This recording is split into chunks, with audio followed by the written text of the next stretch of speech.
Hello and welcome back to Elite Dangerous. Some time ago I was looking for a good way to earn some credits and I didn't really want to go back to Quince again. And I also wanted to raise my federal ranking just a little more. So I flew out to Sothis because there's a Federation faction there that I was allied with, and there's good missions to earn loads of credits. I didn't really find any at that time, so I just got some data delivery missions to Sios, the station next door. Looked in the mission board there, didn't really find anything, just looked in the passenger lounge. Didn't really expect to find anything here. And then I saw something interesting. I saw missions saying Sirius Atmospherics. Thought, hey, that's interesting. There's actually loads of missions going to Sirius Atmospherics. See, that's 4 in total now, and here's some more probably. I didn't really check this before I logged in, so it could be. No, there's no missions now here, but there were loads of missions ranging somewhere between 230,000 credits to 1.8 million. So that's a pretty good earning. So let's. I decided just to go back here with my Beluga and outfit it correctly. And talking about outfitting it correctly, you see that this mission actually gives you some commodities as well. So what I've done is I've actually gotten and changed my Beluga around a little. As you can see, I do have a pretty big shield, but I don't have a fuel scoop. I don't have scanners. I don't have I don't have a lot of the things you would normally put on an exploration ship like this, but I do have quite a nice number of cabins. I've got 9 different cabins: luxurious, first class, business class, small ones, big ones, and even some economy. And I just decided to get as many missions as I could.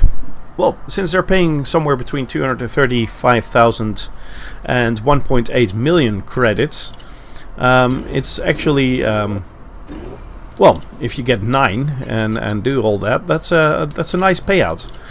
A lot of the times I would be somewhere between 8 or 10 million, and it doesn't even take long.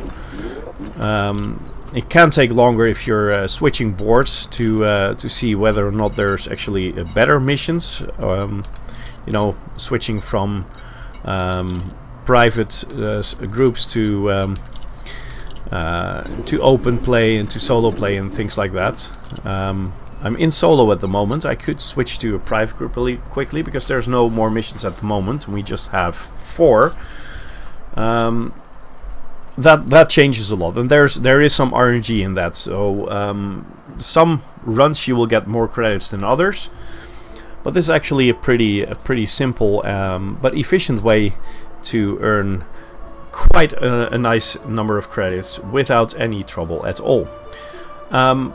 Because there's a Federation faction here, which is pretty active, you can raise your Federation rank as well. As you can see, I'm a Rear Admiral at 44%. When I got here, I was just about 10 or 12%.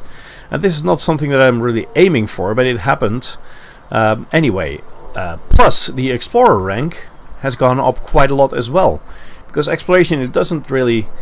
or exploration rank, it's not about the number of stars you've scanned or something like that, or the number of systems you've visited. It is all about the profit you've made with exploration data or while exploring. So that actually, if you do missions like these, they're all counting for your exploration, your earnings from exploration, because you're helping other people to explore. So this actually works really well. As you can see, there were some nice ones here, paying just over 1 million. What I do most of the time, I'm just doing it quickly now because I don't want this video to take too long. But what I do most of the time is I go around all the boards or all the different factions here, and I just start taking the best paying missions first, and then get the cheaper ones later. Also, I try to fill up the smaller cabins first. If at all possible, I put every single group of people, because most of the time it's not just one, it's at least 2 or 3 people wanting to go. It's more like a company of people all visiting the same spot.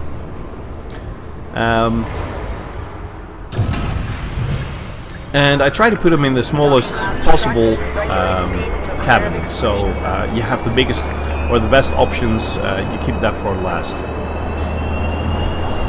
So then you fly out, and with a beluga liner, that sometimes is a pretty hard job. Actually, there a lot of times there's another smaller craft just wanting to fly in as well, and every single time you get a fine of 200 credits at least, because of reckless flying. But there's simply no way they can go in while you're flying out. Anyway, you get all those missions. Make sure you actually have some cargo space. I could actually get one more cabin in this ship, but I wouldn't have any cargo space left anymore. I've got 8 tons of cargo space.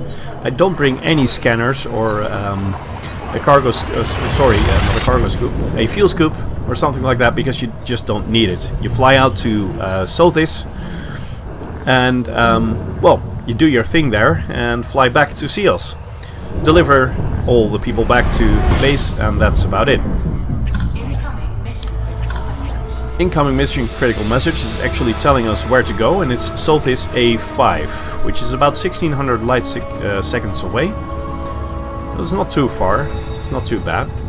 And once you get within 1000 light seconds, you can actually see where to go. It's Sirius Atmospherics, which is a point of interest, and all your passengers want to visit that. So here we go.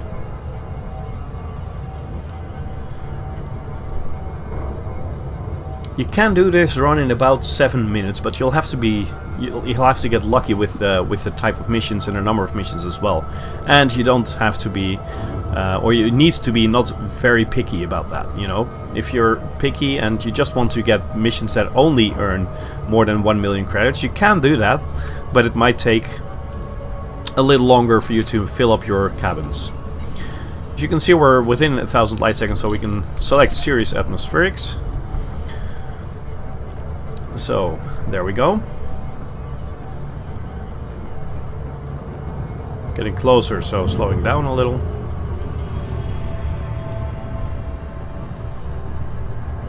But you can do this run in about 7 minutes, and since I've got 9 cabins, if I get lucky, I can get about 10 to 12 million credits per, well, every 7 minutes. So that's say times 8 for an hour. 8 times 12. If you get lucky, you can do about 96 million credits an hour. That's a pretty good earning, especially since you're also working on your Federation rank. So I wouldn't say that this is actually an alternative, the Federation alternative to Quince, but definitely when you look at it, when you're picky in your missions, you just accept missions from the Federation aligned minor faction here, you can really see it as an alternative to Quince. So earning loads of credits while also working on your reputation and also working on your exploration rank. As you can see, I'm at 15% Pioneer at the moment, at 44% Rear Admiral. We'll see how that what changes in those ratings once we get back. Getting closer.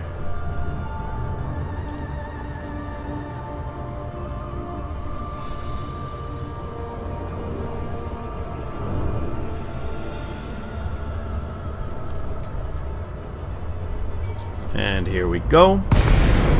Getting out of Super Cruise. Select the tourist beacon there. And that's about it. It'll start scanning, and once the scan is done, you can see all your mission objectives. They're all updated here, so everyone is ready to go home. You just fly out, you select Seals again, and jump back, of course.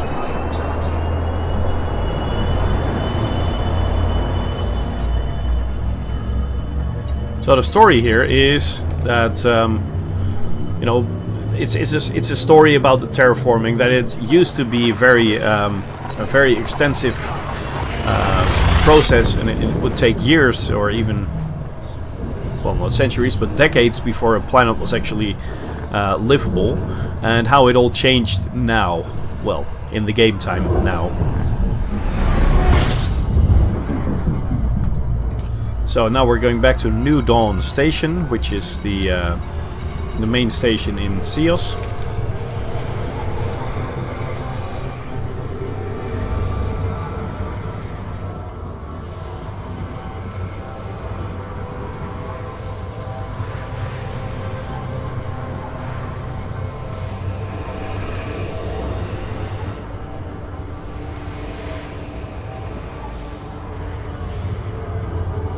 And I think especially when you're a little more careful where you go, and you're a little well, just a better pilot than me, you're probably able to scrape 1 more minute off. So you might be able to do this about 10 times an hour. So almost home. Well, not really home, but our temporary home among the stars.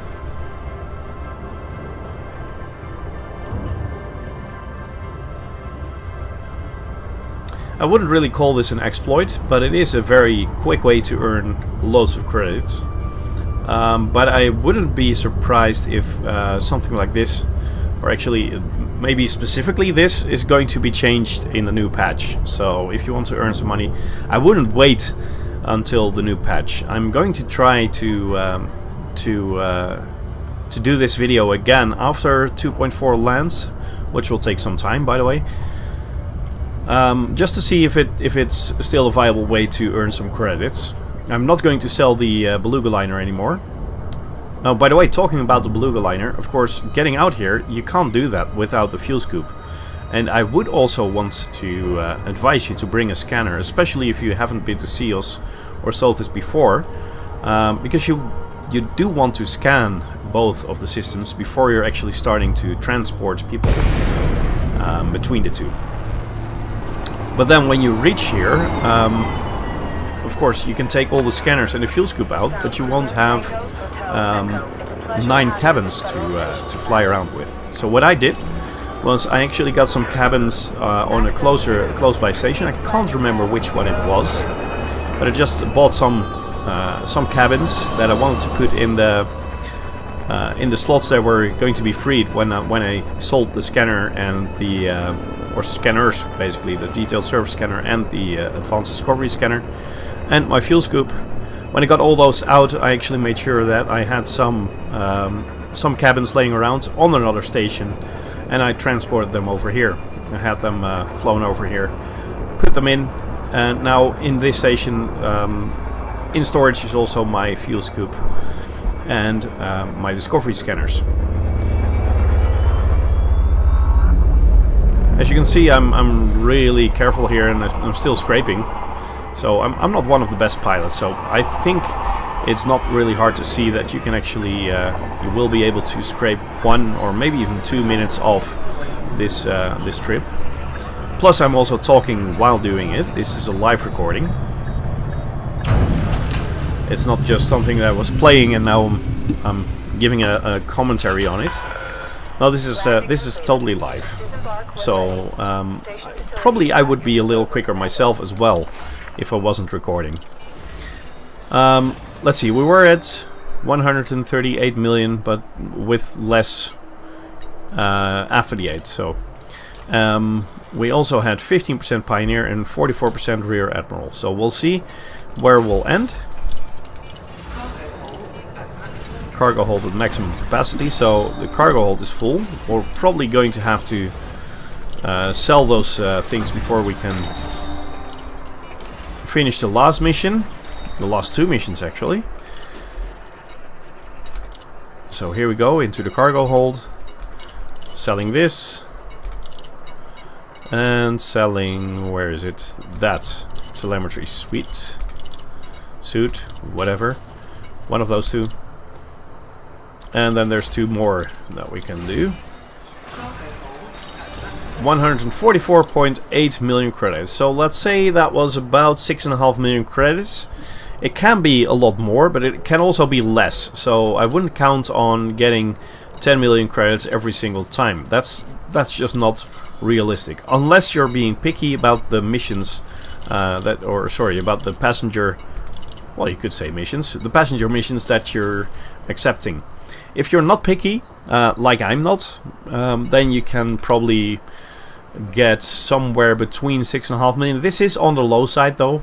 My average is about 8 to 9 million credits per trip, so you will be able to earn about 100 million credits every hour, and still work on your federal ranking. As you can see, there's only one serious atmospherics mission at the moment here with the Federation, but there's also a few others here, and if you get all these, it's already 2.5 million. That's only for 3 missions, so that's not bad at all. Now let's check this. You can see it's 1% higher. Of course, if the earnings are higher in the missions, you don't just get more credits, but you also get a higher percentage bonus up your ranking. Because I didn't really have any federal missions at the moment, I didn't really raise my federal rank, but I have seen it raised about 4 or 5% just for one delivery, but that was just federal missions. So, well, let me know what you think about this, if this is in your eyes, if it's an exploit or not, if you would do something like this, or if you have better ways, quicker ways to earn more money and more rank. This was the Preacher signing off. I hope you had a great time, and I hope to see you soon. Bye.